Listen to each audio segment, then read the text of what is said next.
Good morning, wrestling fans. Welcome to PWR today. It's Wednesday morning. It's March 24th, 2021.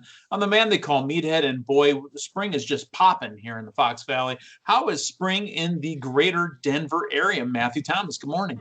Good morning. I've had snow the last 3 days. Also, we want to talk about, glad to hear you're okay. We know that something happened in Boulder, not too far from you. Everything's okay. What's the report from the streets? It's, same as everything we get on the national news. I mean, it's nothing, no real insights or anything here local, just kind of what everybody else is hearing. Boulder's around 45 minutes from where I live. So, way too close, as it is for everybody. But yeah, just some bad stuff, man. Well, glad to hear that you're okay. Glad to hear that all your loved ones are okay. Let's talk a little wrestling action. But before we get to the wrestling action, let's get to the manscaping action with our friends from manscaped.com. Save yourself 20% with the promo code PWR. Manscaped.com. I told Linda this.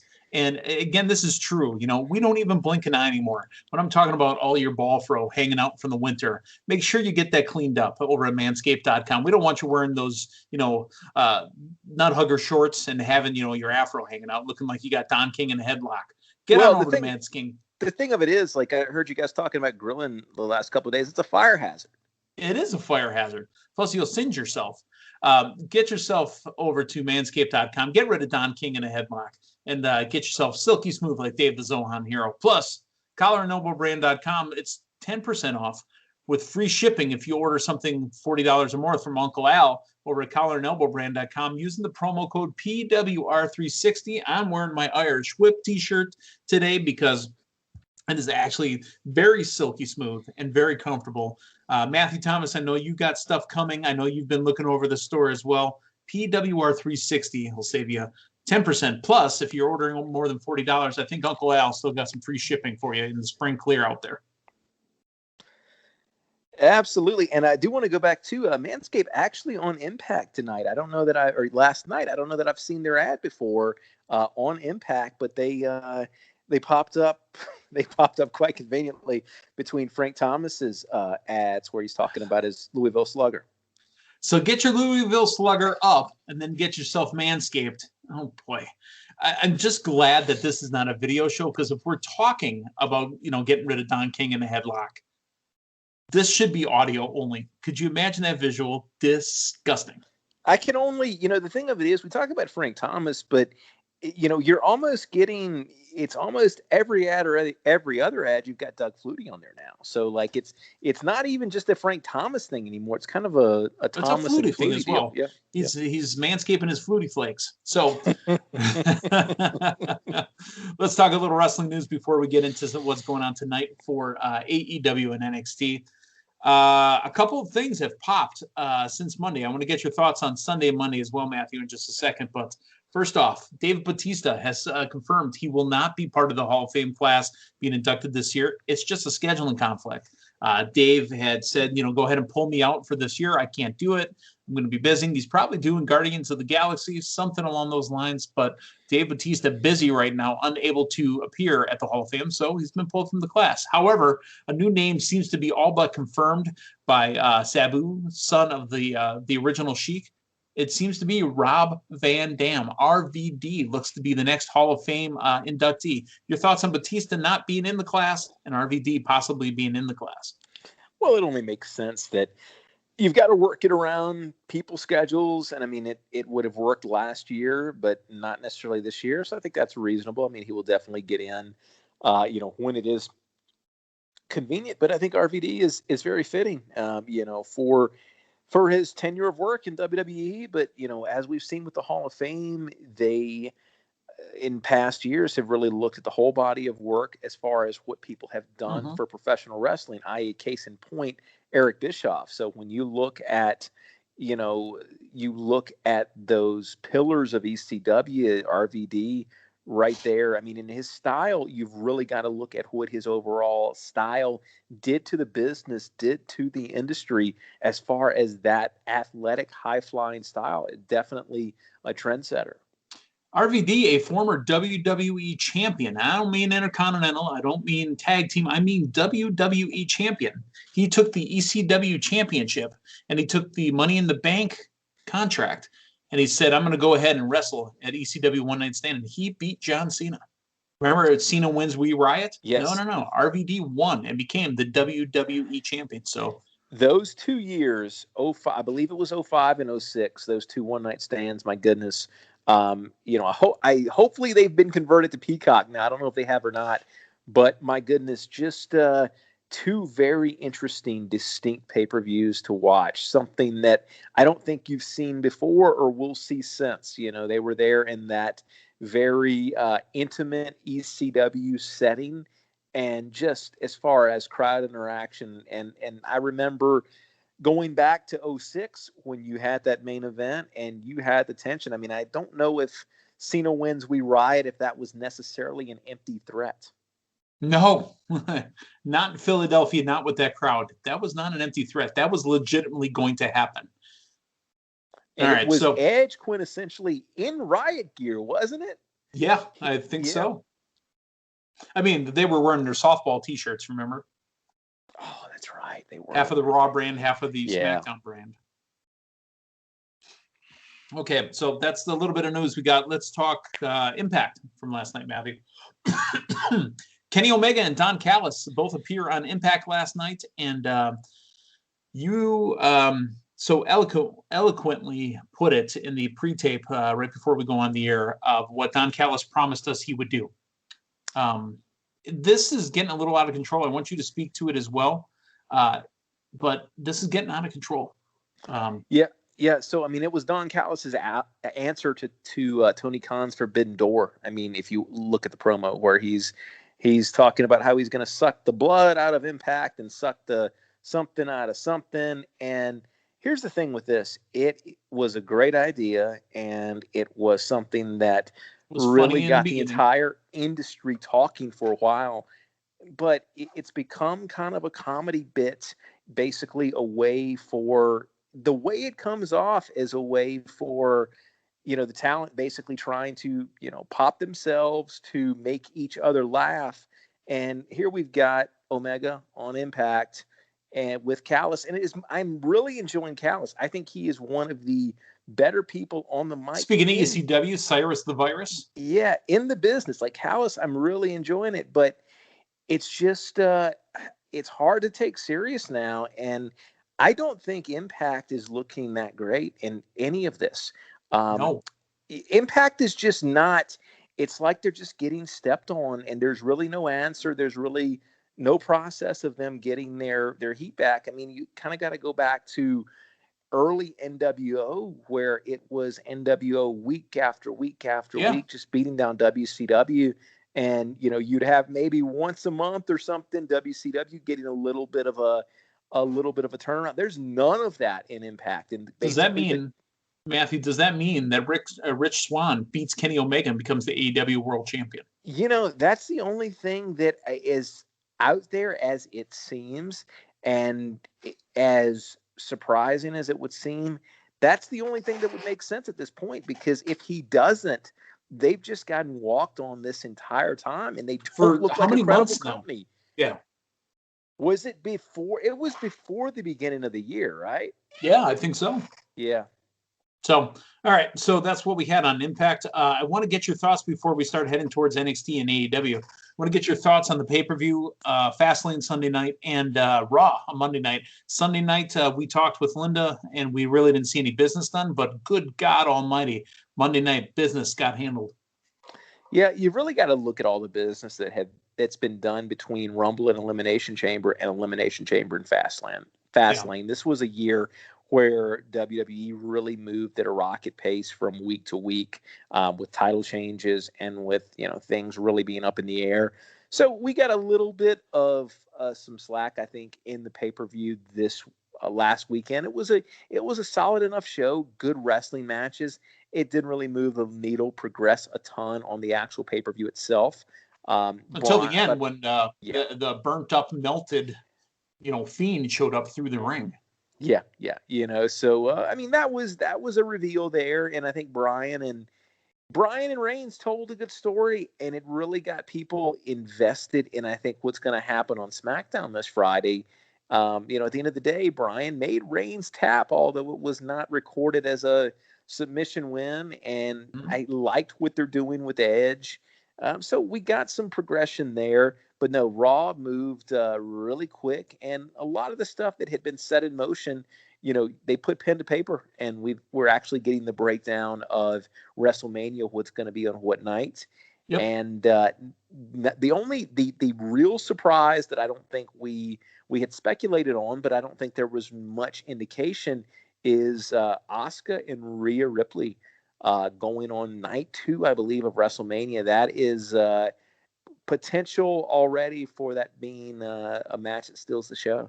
Yeah, and myself, again, I've pounded this desk for a year and said that Rhea Ripley, if she doesn't win the Royal Rumble, somehow, some way, will end up in the main event going for a title at WrestleMania. Rhea Ripley is going for the main title at WrestleMania. She didn't win the Rumble. She finished second, but Rhea Ripley is going to win that belt. Good news for team, they call Meatheads, because I have both competitors in the main event for the women's side of Raw. I've got Asuka with, her 3 or 4 teeth that got kicked out. And I've got the brand new Rhea Ripley. I'm winning points one way or the other, son. Yeah, I mean, that's a win-win situation for you. Yes, it is. All right, so let's talk AEW, Beth Thomas. AEW, really the rundown for AEW seems like we've got some business. Here's the match I'm looking forward to. We're not going to go match by match because we know at some point they're going to have a 27-man tag with 9 on each corner, and one corner being an exploding barbed wire. But AEW, I'm really interested in Johnny Hungy, against Darby Allin for the TNT Championship. You still got Team Taz sniffing around. You still got Jake and Lance Archer sniffing around. And now you involved the Dark Order. That's a lot of business hanging around that TNT Championship. Yeah, no, a lot of business there. And what I'm really looking forward to going to this show is 2 things. We get week number 2 of what I think came across as a very viable stable in Pinnacle, which was also a very underrated brand of baseball card. Underrated, but didn't have a high resale. Yeah, that's true. That's true. And I think relatively short-lived. I don't know that Pinnacle was around that long. They got beat. I don't want to digress here, but they got beat down by Upper Deck. They got beat down by Tops, and then you had Fleer, and then you had Dunross, and Pinnacle. I was gonna. You strike me as a Bowman kind of guy. No. I was always an Upper Decker. Yeah, because I like to leave them as well as collect them. Yeah, and I am the owner of a Ken Griffey Jr. #1 first set of Upper Deck 1989 that was at the time, was going to be my financial investment for the future. It didn't quite turn out that way, though. And I am also the purveyor of an Upper Decker down in Milwaukee one night when I just didn't like the way the party was going. The insight that you gain into this show, this is a very educational show. I will say that.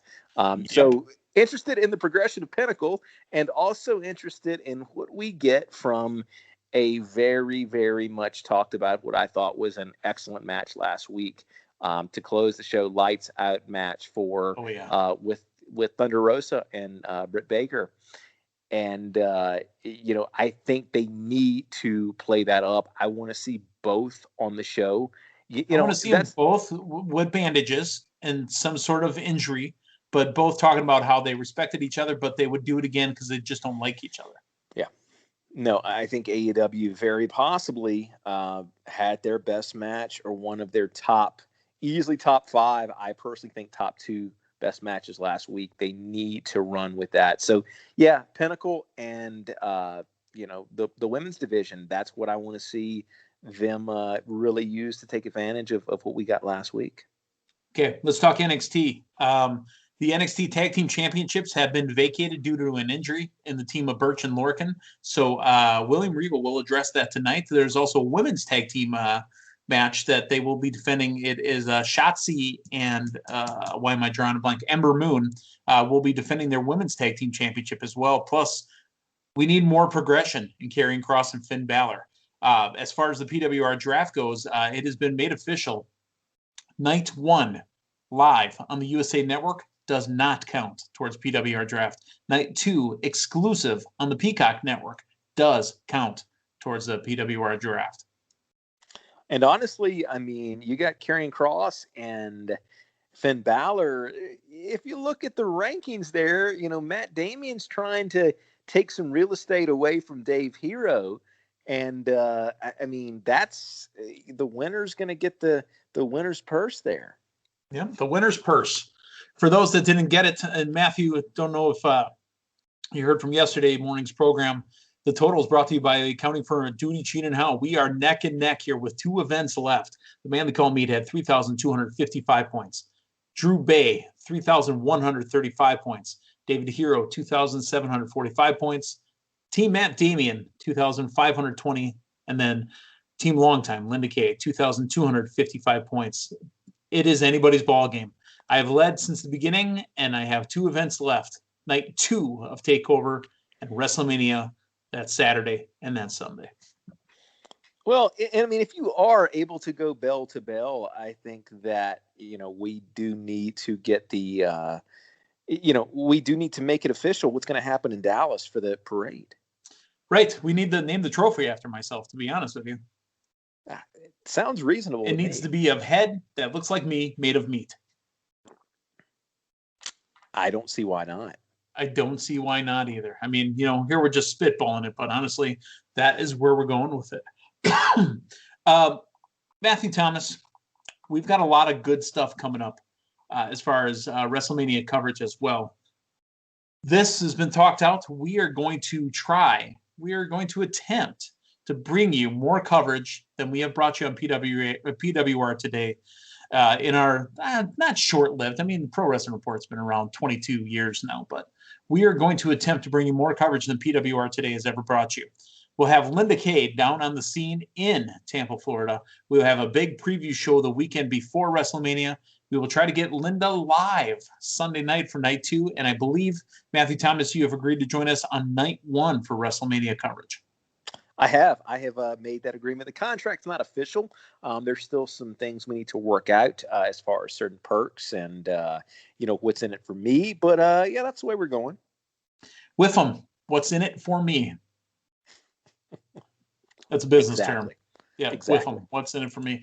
I got to tell you a side story here. So the place that I seem to make all my money from, right? WIIFM. Comes across our that sounded like you really qualified that very, very sketchy. Yeah, the place I make my money from sends out an email and says, coming soon, WIIFM. I'm like, oh my God, the job I work at starting a radio station. I can't wait. The guy that comes in to pitch this promotion for us is a former local Milwaukee radio DJ legend. I'm like, oh my God, is that the Fix Man? That's Paul Fix. Yes. And then he sells us what we're going to do and sell stuff inside of our company. What's WIIFM stand for? What's in it for me? There you go. Gross. There you go. I like that. Thought we were starting a brand new radio station with Whiff'em. Coming next up on Whiff'em, we've got Matthew Thomas singing the latest in Christmas caroling. Plus, we might have to drop some turkeys or something. Fantastic. Oh, it's a large bird. It's oh my God. Oh, the humanity. For those of you that don't know what Matthew is talking about, I suggest you go to YouTube, type in WKRP in Cincinnati, Turkey. WKRP, Turkey. It is probably one of the single greatest moments of television that you're ever going to find. Absolutely phenomenal. Yes, indeed. Interesting fact about WKRP. Apparently, and I guess you can purchase them now on DVD. But I guess there was one of the delays with the series coming out on DVD was the copyright issues as far as all of the music that was initially in the show, kind of like what WWE ran into with the network with theme songs and that type of stuff. Apparently, WKRP had, was a huge ordeal as far as which is a legitimate station, by the way, down in the Cincinnati area. I didn't realize that. Yeah. No, WKRP in Cincinnati. Baby, if you ever wonder whatever became of me. Yeah. I love myself some Richard Cheese. That is probably my favorite cover he's ever done. When you're on YouTube, after you're done with the turkey, type in Richard Cheese, WKRP. He takes a really upbeat song, the theme song of the show, and brings it down and makes it slow and sad, honestly. No, it's fantastic work he's done there. So we're stretching. We're filling in the time. For Matthew Thomas, I'm the man they call Meathead. Hey, thanks for stopping by. We will talk to you tomorrow. So long, everyone.